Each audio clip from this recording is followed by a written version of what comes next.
Tap তোষক খাট এগুলো দেয়, আবার বলে এগুলো যৌতুক না, উপহার। এগুলো দেয়া লাগে, এক্ষেত্রে করণীয় কি?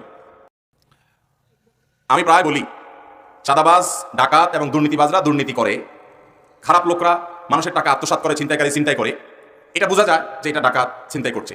কিন্তু যারা যৌতুক নেয় উপহার বলে, এখন অবশ্য উপহার বলে না, এখন আরো আপডেট হয়েছে, টাকা পয়সা লাগবে, তো বিয়ের সময় মেয়ের বাপকে বলে যে আমাদের তো আসলে কিছু দরকার নাই, আপনি শুধু 2-3 লাখ টাকা হাওলাত দিবেন, ভিসা আসছে সৌদি আরবে, ছেলে বিয়ে সৌদি আরব চলে যাবে, মালয়েশিয়া চলে যাবে, ভিসার টাকা হাওলাত দিবেন, আমরা আপনার কাছে আল্লাহর রাস্তায় চাই না, যৌতুক আমরা খাই না, এটা হারাম আমরা জানি, এই জন্য কি চাই?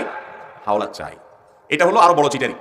ডাকাত চিনা যায়, কিন্তু এই ডাকাত চেনা হাওলাতের রূপ দিয়া উপহারের কথা বলে জিনিসপত্র নেয়। মনে রাখবেন, মেয়ের বাপ, তার কাছ থেকে আপনি উপহারের নাম দিয়া, হাওলাতের নাম দিয়া বিভিন্ন রকমের যে সমস্ত খাট, পালং, ফ্রিজ কিনছেন এবং তার কাছ থেকে এগুলো আদায় করছেন, মোটরসাইকেল আদায় করছেন, টেলিভিশন আদায় করছেন, এগুলো সম্পূর্ণ হারাম এবং নাজায়েজ।